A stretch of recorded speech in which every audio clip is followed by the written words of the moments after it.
Bonjour et bienvenue, Jean-François Sénéchal, c'est votre prof. Comment ça va cette semaine? Comment vas-tu?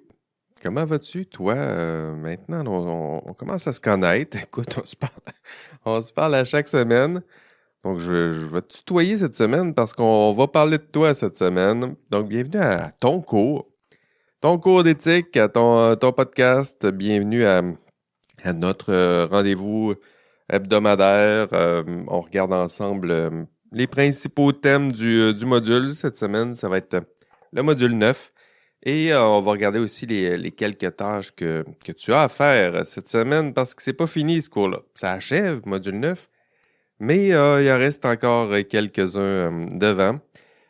Donc, salut à toi. Salutations au passage peut-être j'ai pris une note ici, à Alexandre Bouchard qui me confiait écouter, écouter ses podcasts en camping. Il est à Frélisbourg, donc Frélisbourg, oui, je le prononcerai comme ça. Flaxbourg. Et donc, il nous écoute chaque semaine dans le cadre de ses travaux de maîtrise. Donc, il est en Estrie, dans les cantons de l'Est, dans les Eastern Townships. Oui, c'est comme ça qu'on le dit. Dans le sud, dans le sud du Québec, là, donc presque à la frontière des États-Unis. Et Alexandre, il nous écoute. Et il me disait même qu'il nous écoutait autour du feu.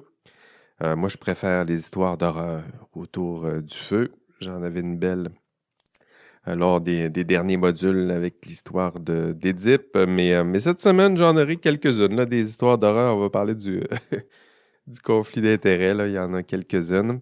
Merci donc d'être là, d'être engagé dans ce cours, comme Alexandre. Vous êtes nombreux. On ne se voit pas en classe, c'est l'été. C'est la formule à distance là, pour vous permettre de nous accommoder, là. Donc l'été, pour vous, c'est souvent en stage à l'extérieur. D'où l'idée de vous donner ce cours à distance. Donc, bravo pour votre engagement. D'ailleurs, mes outils de mesure de l'engagement dans la classe, toutes les stats qui sortent sont plutôt au vert.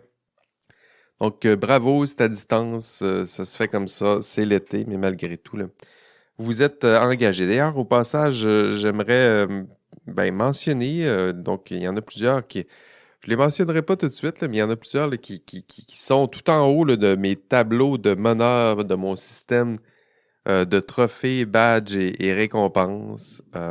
Bravo, ça écoute des podcasts, ça produit des memes, c'est engagé. Donc, toutes mes stats là, de branchement sur l'ENA puis de branchement sur les forums. Ça y va là, par là, puis c'est beau de voir ça. On est 191 inscrits là, donc dans ce cours. Vous ne les avez pas vus. Vous allez les voir à l'examen final. C'est un beau, grand et merveilleux groupe. Mais je dirais que vous êtes à peu près là, 105, 110 étudiants là, très engagés. Puis grâce à vous, il y a un peu de vie dans ce cours. Et grâce à toi, hein, toi encore, parce que toi, tu fais évidemment partie de ce groupe parce que tu m'écoutes en podcast. Puis c'est pas tout le monde, hein. La grande majorité écoute les podcasts, mais c'est pas tout le monde. Mais toi, t'es là. Puis toi et ton groupe d'étudiants engagés, là, je dirais que la moitié du groupe à peu près, là. C'est amplement suffisant pour donner un sentiment de vie à ce cours, puis que ce soit aussi ressenti par les autres étudiants, peut-être un peu moins engagés pour toutes sortes de bonnes et moins bonnes raisons dans ce cours. Donc, c'est normal. Mais merci à toi de donner vie, tiens, à ce cours. Puis je fais mes efforts pour rendre le cours un peu plus stimulant, engageant, vivant. Puis toi aussi, de ton côté, tu fais un effort. Bravo encore. Et merci. OK, aujourd'hui, on aborde c'est un gros problème. C'est un des problèmes les plus fréquents, je dirais, dans l'exercice de la profession. Puis, il est fréquent, mais c'est pas le problème le plus grave. C'est rarement sanctionné, mais ça peut créer toutes sortes de problèmes. D'ailleurs, lorsque je vous ai demandé de me formuler un vrai problème éthique concret dans vos TP1, il y en a plusieurs qui ont des problèmes où il y a un enjeu qui ressemble à l'enjeu que je vais aborder aujourd'hui. Donc, pour vous, ce sera utile, ce cours-là. Donc, je parle de quoi? Je parle du conflit d'intérêts. Vous les avez entendus, évidemment, cette expression. Donc, conflit d'intérêts, apparence de conflit d'intérêts. Donc, ça fait partie de votre langage commun, mais qu'est-ce que c'est? On va prendre le temps d'approfondir cette question-là. Donc, vous le voyez, là, on est bien loin de la philosophie d'Aristote, puis de la notion de jugement qui est un peu plus complexe et savante. Là, on saute sur le terrain. Puis sur le terrain, il y en a plein des exemples qui ressemblent à des conflits d'intérêts. Tiens, si je vous donnais des exemples, c'est tu travailles pour un employeur, puis un client t'offre un petit cadeau. Hein? Disons une paire de billets de hockey. On aime ça, le hockey au Québec? Donc, 100 $ à peu près, c'est ce que ça vaut. Est-ce que vous êtes en conflit d'intérêts? Puis, là, je le laisse sous forme de question parce qu'on va y répondre plus tard. Puis, si tu acceptes 2 billets de hockey, disons 3 fois par année, pendant 10 ans. Puis, quel autre exemple? Tu travailles pour un employeur que tu adores, puis tu surveilles pendant tes travaux, tu travailles à la surveillance de chantier peut-être, puis tu surveilles les travaux effectués par une compagnie dans laquelle ton ami est très impliqué. Hein. C'est un allié naturel, un chum. Un chum, c'est un chum. Est-ce que c'est le cas? Donc, est-ce qu'il y a un conflit d'intérêt? Puis ce chum-là te donne 2 paires de billets par année. Puis, est-ce qu'il y a conflit d'intérêt? Oui ou non? Puis là, parlez-moi pas d'apparence de conflit d'intérêt, là. Moi, je te parle de conflit d'intérêt. Est-ce qu'il y a conflit d'intérêt? Oui ou non? Oui ou bedon, non. Tiens, ou bedon. Ça, c'est une belle expression toute québécoise. Oui ou bedon, non. Qui vient de bedon, ça doit venir de bien donc. Oui ou bien donc, non. Ben moi, je vais trancher aujourd'hui. Je vais vous dire s'il y a un conflit d'intérêts, puis comment le résoudre. Surtout parce qu'une fois qu'on a statué que c'est un conflit d'intérêts, ben qu'est-ce qu'on fait? Parce qu'il faut faire quelque chose, puis on va regarder ensemble qu'est-ce qu'on peut faire. Je dirais qu'un conflit d'intérêts, si on peut partir d'un endroit, là, partons du fait que c'est un conflit c'est un conflit d'intérêts. Donc, les intérêts de qui, de quoi? D'abord, c'est un conflit entre tes intérêts personnels. Ça, c'est la première partie de l'équation, là. D'un côté, tes intérêts personnels. Puis par intérêt personnel, là, on peut étendre ça, là. C'est-à-dire que tes intérêts, les intérêts de tes proches, tes parents, tes amis, tes semblables, tes alliés. Déjà, on élargit ta gang, ton clan. Donc, c'est ce qu'on veut dire par intérêt personnel, mais là, ici, entre guillemets, là, donc un intérêt personnel étendu. Donc, ça, c'est la première partie de l'équation. Et l'autre partie, c'est des intérêts qui sont associés à l'exercice de ton rôle, à l'exercice de ta profession dans votre cas. Puis dans votre cas, ce serait quoi? Ben, ce serait les intérêts publics, donc la protection du public, une sorte de paix sociale, la santé publique. Donc, d'un côté, tes intérêts personnels et de l'autre, tes intérêts, les intérêts associés à ton rôle. Donc, c'est ça un conflit d'intérêts. Mais on va aller un peu plus loin, évidemment, là. Mais toi, qu'est-ce que naturellement, tu as tendance à choisir? Tes intérêts personnels ou tes intérêts autres associés à ton rôle? Donc, le conflit d'intérêts, vous allez le voir, ça se cache dans ce genre de situation, dans ce genre d'exemple. Puis, ben, pour toi, évidemment, c'est vite réglé, là. Pour toi, ce genre de situation-là, là, tu vas refuser tous les cadeaux, puis tu vas te mettre à l'abri de tous les conflits d'intérêts. Ou non, ou non. C'est ce qu'on verra. Donc, c'est le sujet que je veux aborder avec toi aujourd'hui parce que le conflit d'intérêts, il est partout. On le disait, ça oppose des intérêts personnels à des intérêts professionnels. Puis, ben, pense-y, hein. Pense surtout à la difficulté de la tâche qu'on t'impose, c'est-à-dire qu'idéalement, on te demande de sacrifier tes propres intérêts personnels au profit des intérêts associés à ton rôle. Est-ce que tu serais capable de faire ça? Est-ce que tu as déjà fait ça? As-tu des exemples à me donner? As-tu réussi déjà à sacrifier ton intérêt personnel au profit d'intérêts autres? Parce que là aussi, lorsqu'on parle de conflit d'intérêts, il faut au moins reconnaître la difficulté de la tâche. Je dirais que c'est extrêmement difficile de demander à quelqu'un de sacrifier son propre intérêt personnel. Puis de lui demander d'éviter même que ses propres intérêts personnels interviennent, biaisent sa propre prise de décision. Parce que lorsqu'on parle d'intérêt, on parle exactement de ça. Et j'ajouterais que c'est une tendance humaine, là, ça fait partie de ce que nous sommes, puis je m'inclus évidemment là-dedans. Nous avons, puis je vais le formuler comme ça, tiens, nous avons tendance à privilégier notre propre intérêt personnel.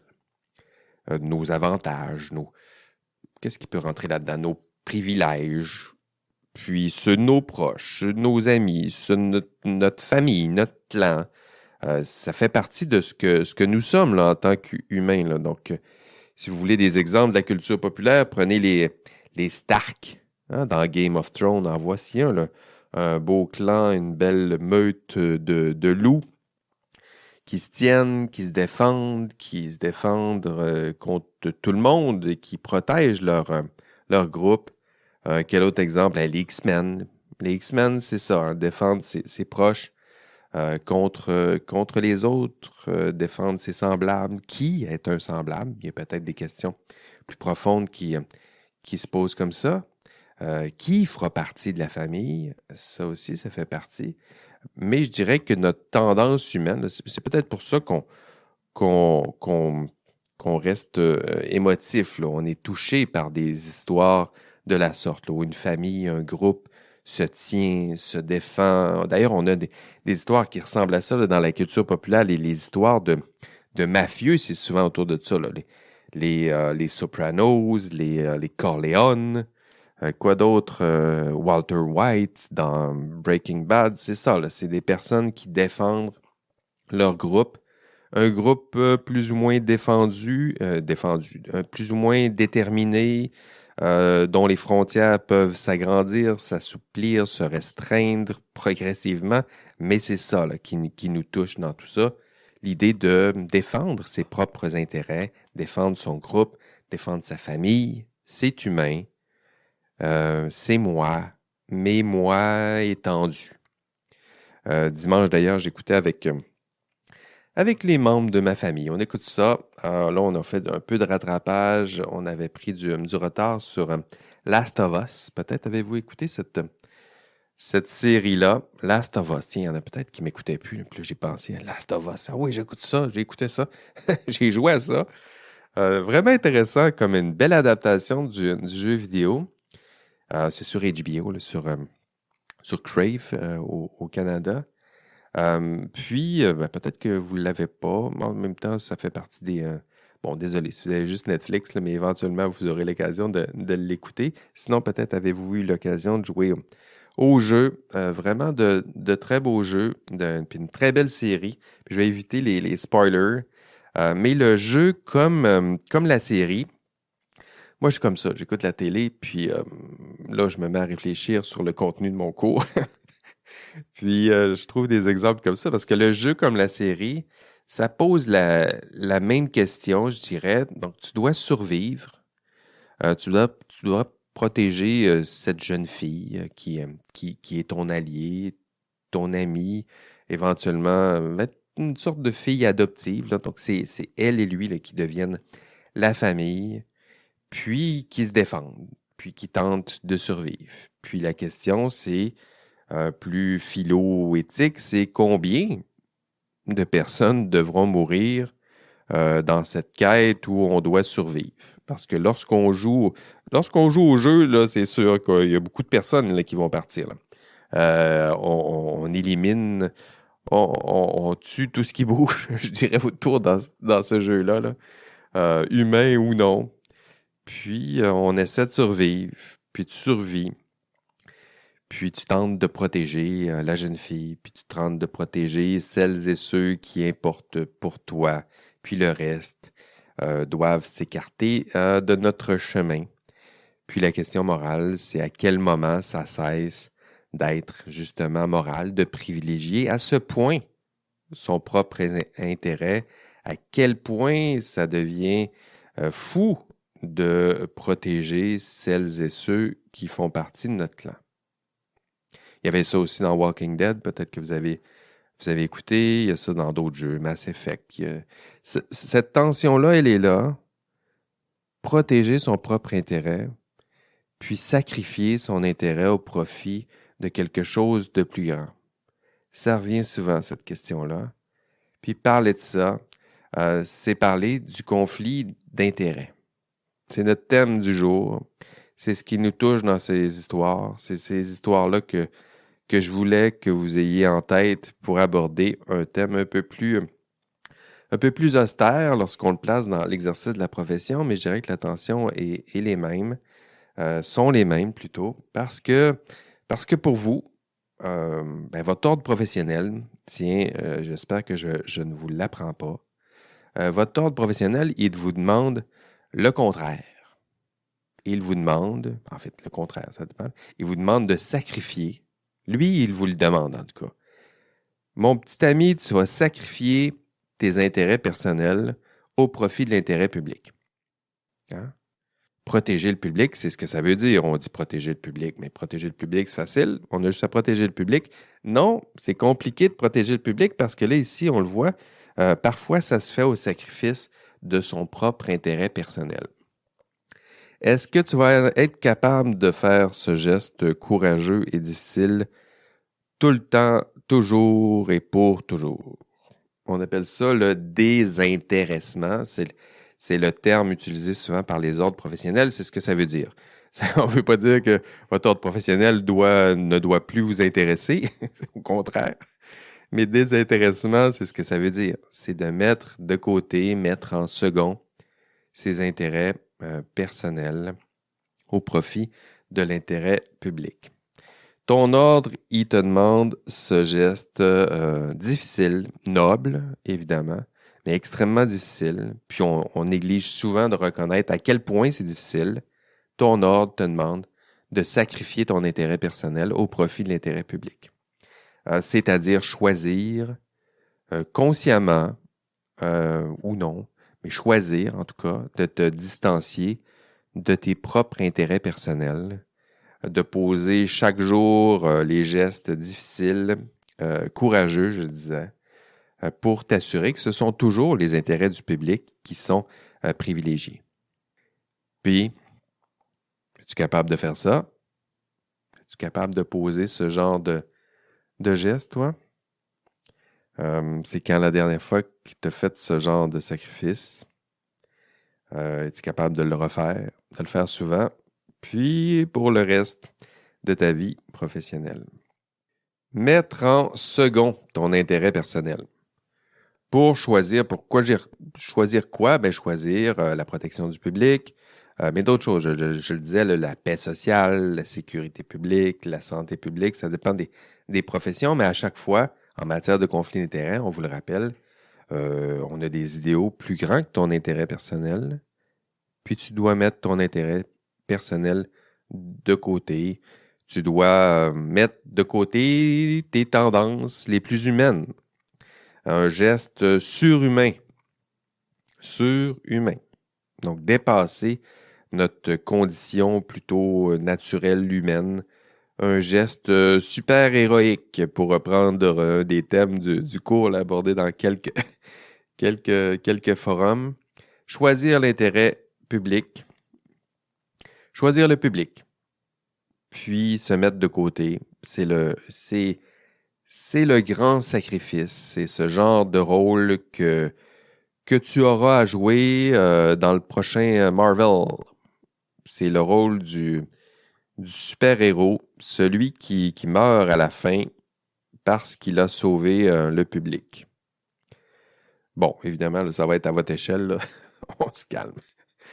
On se calme, ça sera plus humble, ce sera poser des gestes peut-être plus humbles, poser dans l'exercice de votre profession, dans le quotidien. Mais je dirais que l'essentiel du geste moral, c'est le même, c'est sacrifier.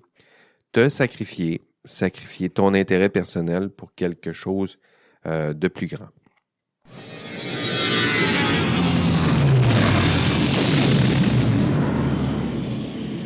Le module 9, c'est exclusivement consacré à ce thème, donc le conflit d'intérêts. J'étais tanné d'entendre parler de conflit d'intérêts autour de moi. À chaque fois que je disais que je donnais un cours d'éthique, on me disait « Ah oui, le conflit d'intérêts. » Puis je me disais « T'en parles-tu? » Ben non, je disais « Ben non, j'en parle pas dans mon cours.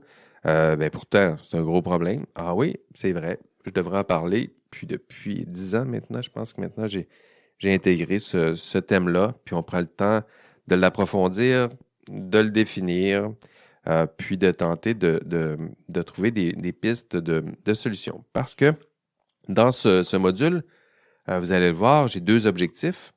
D'abord, être capable pour vous, pour toi, d'être capable de reconnaître le conflit d'intérêts.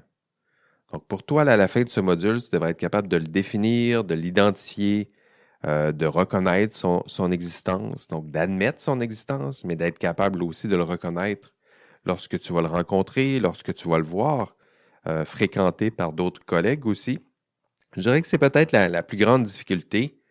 La plupart de vous, d'entre vous, vous allez être capable de résoudre un conflit d'intérêts, mais ce qui arrive souvent, c'est qu'on refuse de voir ou de reconnaître qu'il s'agit d'un conflit d'intérêts. Puis c'est difficile de résoudre un problème lorsqu'on ne reconnaît pas son existence. Donc, je dirais que c'est peut-être le plus difficile défi parce que dans le discours, vous allez le voir, là, au lieu de dire qu'on ne sait pas, au lieu de dire qu'on ne sait pas exactement c'est quoi un conflit d'intérêt ou s'il y a conflit d'intérêt, on va souvent utiliser l'expression apparence de conflit d'intérêt. Hein, on ne dit pas oui, c'est un conflit d'intérêt, on va dire ah, je pense qu'il y a apparence de conflit d'intérêt. Puis ça, c'est une façon de dire je pense qu'il y a un problème, je ne sais pas exactement si c'est un problème, mais il y a l'air d'avoir un problème. Mais ça demande un peu je dirais, de rigueur intellectuelle supplémentaire, là. Est-ce qu'il y en a un conflit d'intérêt ou pas? Puis s'il n'y en a pas, ben il n'y en a pas de problème. Puis s'il y en a un, ben il faut le résoudre, le problème. On ne peut pas se contenter de juste dire qu'il n'y a que des apparences de conflit d'intérêt, peut-être, puis rester sur cette fine ligne là, entre ben je pense qu'il n'y a pas de problème, puis on va le laisser aller. Non, non. Est-ce qu'il y a conflit d'intérêt? Si oui, on le règle. Puis sinon, il n'y en a pas de conflit d'intérêt. Puis je suis même capable de te démontrer pourquoi il n'y a pas de conflit d'intérêt. Puis pour arriver à ce genre de certitude, ben, ça nous prend une définition de conflit d'intérêt. Hein, on s'entend, là, si on ne sait pas exactement c'est quoi, comment on va faire pour le reconnaître, et pire, comment on va faire pour le résoudre. Et ça prend une définition. Et une définition, dans ce module 9, celle que je vous propose, c'est celle proposée par Michael Davis. Et la définition, tiens, je vais vous la donner tout de suite, même dans ce podcast. Écoutez, vous la donnez 2 fois. Je la donne aussi dans le contenu. Ça va vous donner l'occasion de la revisiter. Davis nous dit, il y a un conflit d'intérêt si il y a 3 composantes dans le conflit d'intérêt, selon Michael Davis. C'est un juriste, là. Donc, cette définition est parfois réutilisée devant des juges, là. Donc, ce n'est pas une petite définition que je vous invente comme ça, là. Donc, Davis, pour lui, un conflit d'intérêt, pour qu'il y ait conflit d'intérêt, ça demande 3 choses. D'abord, il y a, un premier ingrédient, l'exercice du jugement. Donc, toi, tu es en train d'exercer ton jugement, tu te prépares à exercer ton jugement, on te demande d'exercer une tâche. Puis dans cette tâche, tu dois exercer ton jugement professionnel. Puis si vous avez besoin d'une définition de jugement, vous avez juste à retourner dans le module précédent.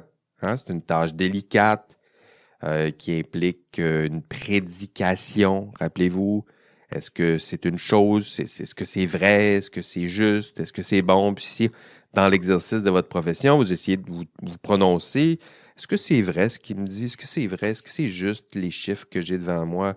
Est-ce que c'est la bonne décision? Donc, si vous êtes dans ce genre d'exercice du jugement, On a notre premier ingrédient pour le conflit d'intérêts. Deuxième ingrédient, nous dit Davis, confiance. Donc, il y a un lien de confiance. Il y a une personne qui te fait confiance, qui fait confiance à ton jugement. Cette personne, c'est souvent ton client, donc ton propre patron, ça peut être le public. Il y a quelqu'un qui te fait confiance à ton jugement, puis qui te demande d'exercer ton jugement à sa place. Parce qu'un jugement professionnel, c'est complexe, ça demande toutes sortes de qualités, une formation théorique, de l'expérience, et on te fait confiance parce qu'on n'a pas cette capacité-là. On te fait confiance pour exercer un jugement professionnel à notre place. Donc ça, c'est le deuxième ingrédient, confiance. Le troisième, je te laisse deviner. Puis, as-tu trouvé? C'est l'intérêt. Mais on parle de conflit d'intérêt, il faut toujours bien que ce mot-là arrive à quelque part. Donc, il y a quelqu'un qui te fait confiance pour exercer ton jugement, mais toi, tu as un intérêt personnel qui entre en conflit, c'est-à-dire qui peut entrer en conflit avec l'exercice de ton jugement. Ton jugement, tout à coup, pourrait être biaisé, influencé, vicié. Tu pourrais être tenté de privilégier ton propre intérêt personnel au détriment des intérêts qui sont liés à ta profession. Donc, la protection du public, la protection de la santé publique. Le troisième ingrédient, c'est celui-là, c'est l'intérêt personnel qui influence sur le jugement. 3 ingrédients. Et ça vous prend les 3 ingrédients cumulés, là, pas juste un des 3 ingrédients, là, donc les 3 ingrédients pour avoir un conflit d'intérêt. Donc, avec exercice du jugement, une relation de confiance, un intérêt personnel qui intervient, qui est en conflit. Et si vous arrivez à cette conclusion, j'ai les 3 ingrédients, c'est un conflit d'intérêt. Pas une apparence de conflit d'intérêt, c'est un conflit d'intérêt. C'est un conflit d'intérêt avéré. Il existe. Il est là. J'en ai la preuve. Puis je m'appuie sur une définition de juriste qui est reconnue. Puis ça, ce que je vois, si ma situation qui est devant moi, ça répond à ces 3 critères, j'ai un conflit d'intérêt, puis je dois le gérer. Ça, c'est le découlant de tout ça. Il n'y a pas juste apparence de conflit d'intérêt, il y a un conflit d'intérêt, puis il y a tellement un conflit d'intérêt, puis je suis tellement sûr que je vais le gérer, puis voici comment je vais le gérer, mais on n'est pas encore rendu aux solutions de gestion. J'ai une amie qui travaille dans une organisation X, une amie Y, parce que je mentionnerai personne, puis elle me mentionnait qu'elle était notamment responsable de la gestion des conflits d'intérêts.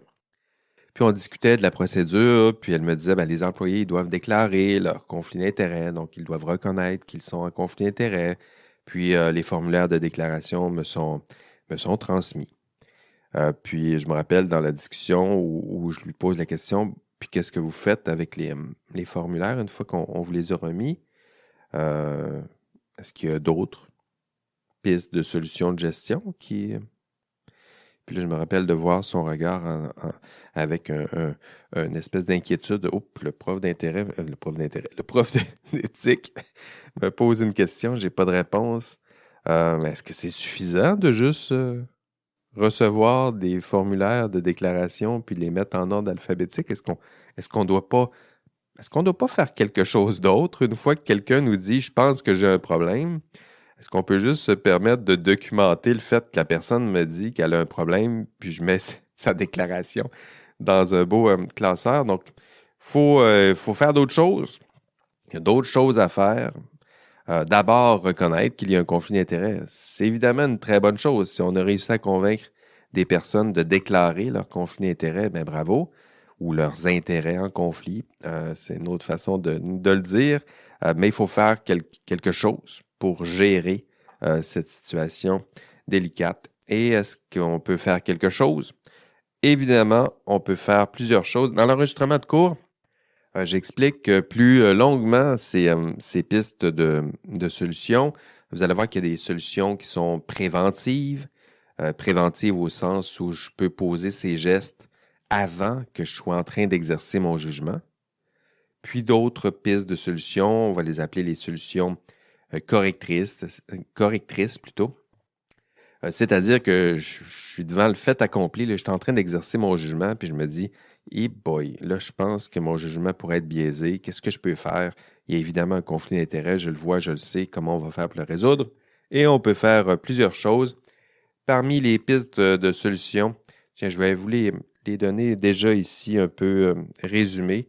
Quand je le fais dans le podcast, là, je vous invite aussi à aller voir l'enregistrement de cours. Là. Je prends un peu plus de temps pour vous les expliquer, vous donner des exemples. Mais qu'est-ce que tu peux faire, toi, si tu vois un conflit d'intérêts autour de toi ou dans ton TP1, par exemple? Tu arrives à la conclusion qu'il y a un conflit d'intérêts, tu cherches des pistes de mise en œuvre. Qu'est-ce qu'on peut faire? Qu'est-ce que tu peux faire? Si tu te tournes vers ton ordre professionnel, il va te dire, la première chose à faire, c'est d'éviter le conflit d'intérêts. Ouais, c'est une bonne idée. En fait, si tu es capable d'éviter une situation de conflit d'intérêts, c'est une bonne idée parce que ça te permet d'éviter le problème. Donc, pas de résoudre le problème, mais d'éviter le problème. C'est une belle petite menace, une belle petite mesure de prudence, mais en même temps, c'est pas suffisant. Là. Donc, parfois, on n'est pas capable de l'éviter. Puis, si tu n'es pas capable d'éviter un conflit d'intérêts, si tu te retrouves en situation de conflit d'intérêts, tu ne paniques pas parce qu'il y a d'autres pistes de solutions. La piste de solution 2 que je mentionne en classe, c'est de divulguer. J'en ai parlé un peu plus tôt. Le formulaire, là, c'est un bon départ. Hein? Ce n'est pas un point d'arrivée, mais je dirais que c'est un très bon départ. Hein? C'est-à-dire que tu en parles à tout le monde autour de toi. Là. Pas pour te vanter, là, pour dire, je pense que tu en parles aux personnes concernées, aux parties concernées, ton patron, au répondant en éthique là, qui peut peut-être te conseiller, aux clients même des fois, c'est important de le dire. Tu déclares ton conflit d'intérêts, tu dis je pense qu'il y a un problème. Je pense que, dans le fond, ce que tu dis, je pense que mon jugement peut être un peu biaisé ici, là. Si on veut être rigoureux là, intellectuellement, je pense que j'ai un intérêt personnel là puis ça se peut que ça influence mon jugement. Ça serait une autre façon de le divulguer de façon orale. Là. On est en train de parler à un client, puis on lui dit boy, tu sais quoi, là, ce client-là avec lequel tu vas faire affaire, je le connais personnellement, puis je pense que je ne peux pas te donner un avis tout de suite. Là. Donc, on est en train de le révéler. C'est une bonne idée. La troisième piste de solution, c'est de délester. Ça, j'en parlais dans l'enregistrement de cours. Délestage. On se départit. Délester, c'est ce que ça veut dire. Là. Lâcher du lest, c'est un vieux mot là, sur les bateaux, là, quand on avait peur de couler, on enlevait du lest. Donc, on enlevait des choses pour éviter que ça coule. On garochait ça à l'eau. Du lest, c'est aussi ce qu'on remet dans les bateaux. Lorsque le bateau est vide, on met quand même un certain poids pour que le bateau ait une certaine profondeur de navigation, si je peux le formuler ici. Je ne suis pas un expert, là, mais délester. Et on se déleste de quoi? On se déleste de nos intérêts personnels. De nos intérêts personnels qui peuvent intervenir avec nos intérêts professionnels. On va vendre, on vous conseille par exemple de vendre vos actions en valeur mobilière, de vendre des actions de ta compagnie, de la compagnie pour laquelle tu travailles, c'est pas ou pire, de vendre des actions de compagnies compétitrices ou alliées. On va vous dire de refuser des cadeaux, de rembourser même les cadeaux reçus. Quel type d'intérêt? On va vous dire d'éviter des relations personnelles délicates dans les milieux de travail, si vous voyez ce que je veux dire. Voilà. Se délester, se départir le plus possible des intérêts personnels qui peuvent entraver ou influencer l'exercice de votre jugement professionnel. Le plus possible. Évidemment, parfois, ce ne sera pas possible et il y a d'autres pistes de gestion. La quatrième piste de gestion, déléguer. On est dans une situation où on se dit, ouais, je pense qu'ici, mon jugement pourrait être biaisé. Ma piste de solution, je vais vous référer à quelqu'un d'autre qui pourra exercer son jugement de façon plus objective, qui sera moins biaisé parce que cette personne n'a pas d'intérêt personnel ici en conflit. Donc, on demande à d'autres de remplacer, de te remplacer, d'exercer un jugement à ta place, parce que tu crains que ton jugement soit légèrement, un peu, beaucoup ou carrément biaisé. Autre piste de solution, on est à la 5e, se faire superviser, se faire auditer.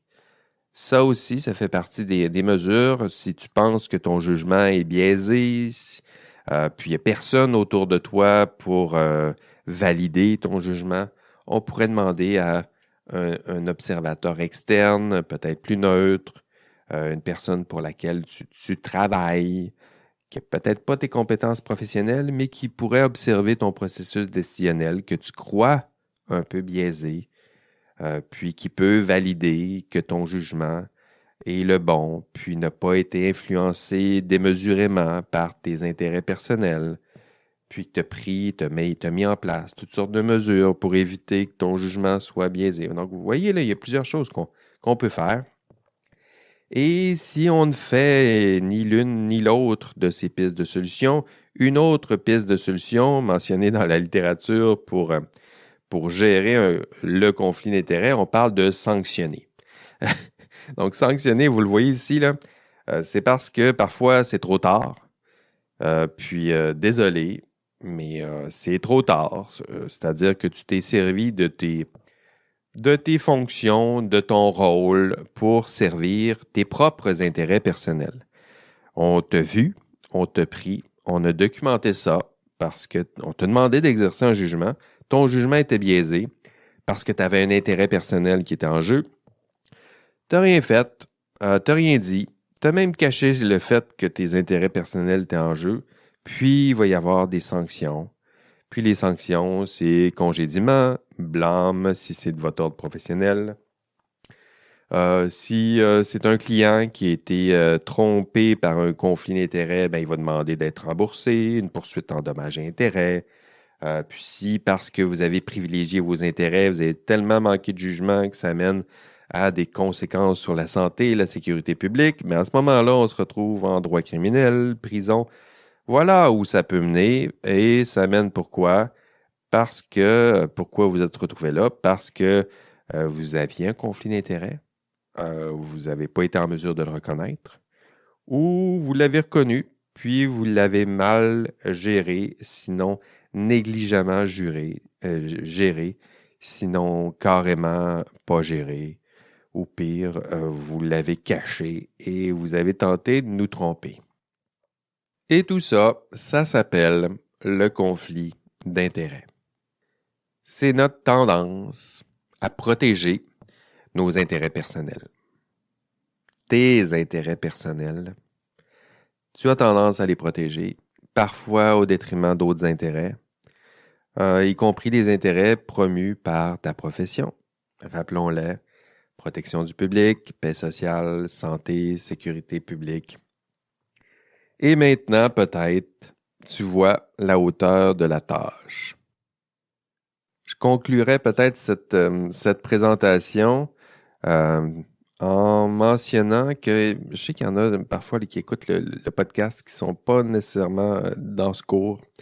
Puis je vois qu'il y en a qui travaillent dans les institutions publiques. Donc, je m'adresse peut-être un peu plus à eux en ce moment, là. C'est-à-dire que, puis peut-être qu'éventuellement vous occuperez ce genre de poste. Mais c'est important en matière de conflit d'intérêts que nos institutions, nos organisations qui encadrent les professionnels, c'est important qu'ils reconnaissent la difficulté de ce geste là, qu'on demande à nos professionnels chaque jour, c'est-à-dire qu'on leur demande de sacrifier leurs intérêts personnels au profit de l'intérêt public. Leur imposer la protection du public, c'est pas rien. Et la question, pour celles et ceux qui sont plus impliqués dans la gestion dans nos institutions, organisations publiques, dans vos ordres professionnels, qui sont vos employeurs, la question pour eux, c'est comment peut-on créer des contextes de travail peut-être dans lesquels plutôt un tel sacrifice est possible. C'est exigeant de demander à des professionnels de sacrifier leurs intérêts personnels. Est-ce qu'on ne peut pas créer des milieux de travail où ce serait moins tentant de privilégier ses propres intérêts personnels? Ou au contraire, on met toutes sortes d'incitatifs, de bonus, de cadeaux, tout ça pour que les professionnels en exercice soient tentés de privilégier leur propre intérêt personnel. Ça aussi, ça fait partie des enjeux. Et toi, tiens, revenons à toi. De quoi aurais-tu besoin pour sacrifier ton intérêt personnel? Est-ce que c'est un meilleur salaire? Est-ce que le fait d'avoir un meilleur salaire, ça te ferait en sorte que tu refuserais les cadeaux? Est-ce que tu as besoin de normes plus strictes, de règles? Est-ce que tu as besoin de sanctions? Ou est-ce qu'on peut se contenter de quelques sensibilisations, prévention, cours d'éthique, éducation, un peu de surveillance? Ou est-ce que tu es plus sensible aux surveillances, sanctions? Puis est-ce qu'on a besoin que les sanctions soient connues? Donc, de quoi? Qu'est-ce qu'on peut faire? Est-ce qu'on peut se contenter de rappeler qu'on doit éviter les conflits d'intérêts? Parce que moi, ce que je vois dans les organisations, c'est souvent ça, c'est de la prévention là, de premier niveau. On rappelle qu'on doit éviter les conflits d'intérêts, puis que le conflit d'intérêts, c'est mal. Mais est-ce que c'est suffisant? Moi, je ne pense pas. Je pense qu'au contraire, on doit fournir les outils pour identifier un conflit d'intérêts, pour le résoudre. On doit aussi fournir un contexte de travail qui permettrait aux professionnels en exercice de mieux identifier leur conflit d'intérêts, de mieux gérer ce risque qui est associé au conflit d'intérêts pour le gérer plus prudemment. Qu'est-ce que tu peux faire? Eh bien, moi, j'ai fait ma part ici. Il vous reste à faire la vôtre. Voilà, ce sont les thèmes au programme dans ce module 9, puisqu'à la fin de ce module, même déjà à la fin de ce podcast, il y a déjà un bout de fait. Tu devrais être en mesure de définir le conflit d'intérêts. Es-tu capable de le définir? Sinon, réécoute le podcast, va écouter l'enregistrement de cours. Es-tu capable de reconnaître des situations de conflit d'intérêts? Dans le cours, je vais donner plusieurs exemples. Essaie de te pratiquer dans les forums à identifier toi-même une situation où il y a un conflit d'intérêts. Peut-être une situation que tu pourrais rencontrer pour te préparer à l'avance à résoudre un conflit d'intérêts dans l'exercice de ta profession. Et troisième objectif, être capable de proposer des solutions de gestion de conflits d'intérêts. J'en ai mentionné quelques-unes, mais idéalement, tu devrais être capable de reconnaître un conflit d'intérêts, de le définir, de proposer des solutions, de poser des actions, les actions qui sont appropriées pour gérer prudemment un conflit d'intérêts. C'est tout pour le module 9. Je vous souhaite une excellente semaine.